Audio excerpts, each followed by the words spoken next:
Morning, folks. It is the 15th of June on a nice, clear, sunny, and actually cool and non-humid day here in the countryside. And one of the parts of the good news is that it's going to stay relatively unhumid. That's the word I'm after, and cool for the next little while. So that's a nice thing to do. Nice thing to be able to report to you. I've been meaning to do something like this for some while now, and it seemed today is a good day to do this. I want to talk a little bit about, well, I have a terrible confession to make. I, Dr. Bowlby, who, of course, as it seems to be the standard impression of me is these days, is that the only thing I've been able to do since birth is to generate and to compose with symmetrical tone rows and atonal symmetrical tone rows at that. That's all I can do, and that seems. And I have a terrible confession to make. And in order to do that, I need to do a bit of fancy footwork here on the Mac.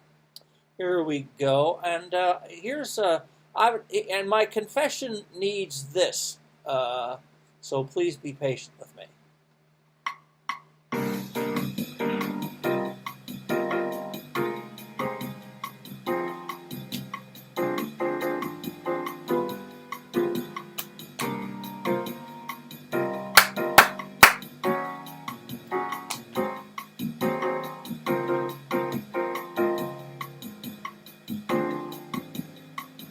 Now, watch and attend.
And so on.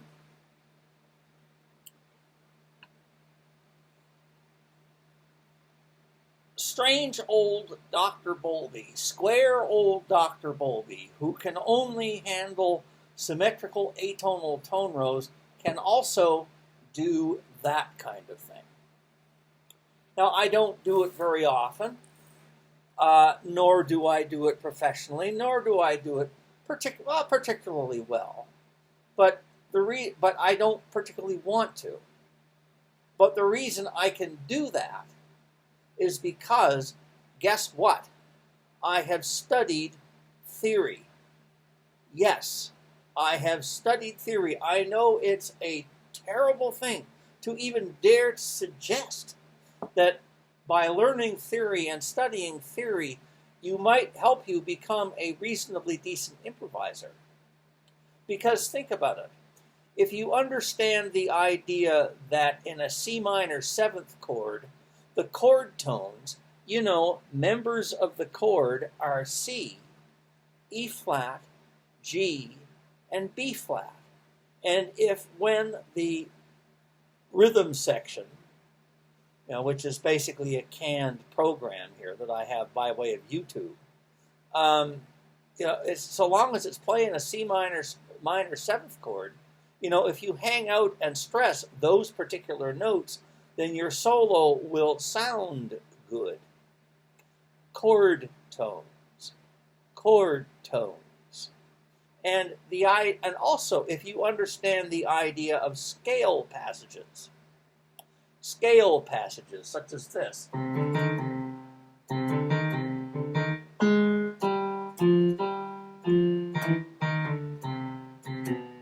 which are basically scale tones passages in a C minor, scales also can be used to help build solos. Yes, it can. If you understand the difference between a chord tone and a hole in the ground, then this will help you become maybe a reasonably decent improviser. You know? Yeah, theory, chord tones, scales. What's that other stuff? Oh yeah, thinking outside the box is an interesting idea. How can you think outside of a box that you've never gotten into in the first place? You can't think outside of a box that you're already outside of. Hell, you haven't even gotten inside of the box to figure out what's in there and how these things might help you learn to be a decent improviser. Crazy idea. Absolutely crazy idea. You know, have you ever heard Herbie Hancock give a lecture or an online lecture about craft and things like that? He uses such words as the third of the chord, the third of the chord, or the seventh of the chord. A lot. And guess what? That stuff you will also find in the box. So it's and again, I don't mean to be too severe sounding when I say this, but you know, you can go out and buy the guitar of the stars or the synthesizer of the stars and pay like maybe $5,000 for your setup, you know, and you've got that. Okay, cool. But think about it. If you were to spend your money on a decent student model instrument and a good student model equipment, whatever else equipment you need to play it, and then invested in some lessons, that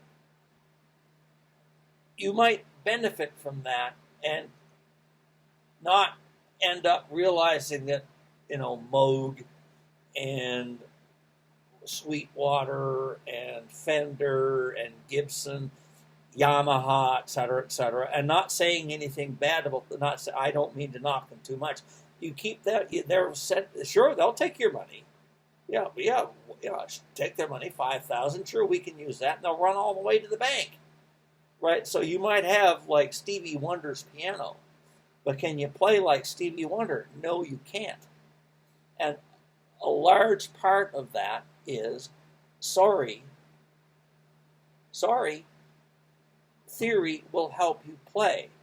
Theory will help you compose, whether you like it or not.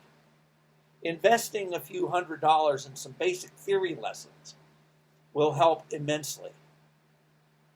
Help you get into the box and realize that all the Bachs, you know, JS Bachs, CPE Bach, You know all those Bachs that Wilhelm Friedemann Bach, et cetera, et cetera. The things that they that they can learn, they help you learn if you understand that repertoire. And so far as that goes, arguably one of the greatest improvisers to ever live was, guess what? One of the Bachs, J.S. Bach. As for that matter, Beethoven was a gifted improviser. Mozart was also a gifted improviser. Yes, they did, and they could, and they did.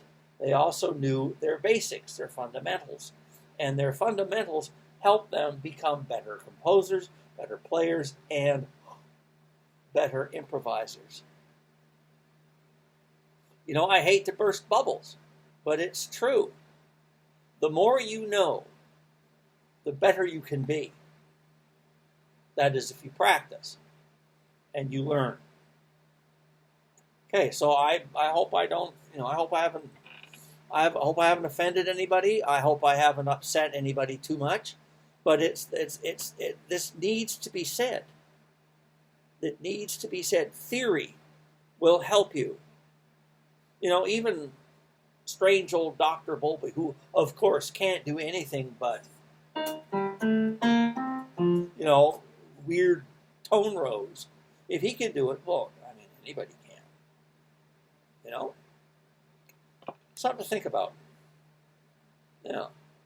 Cool stuff. There's that word again.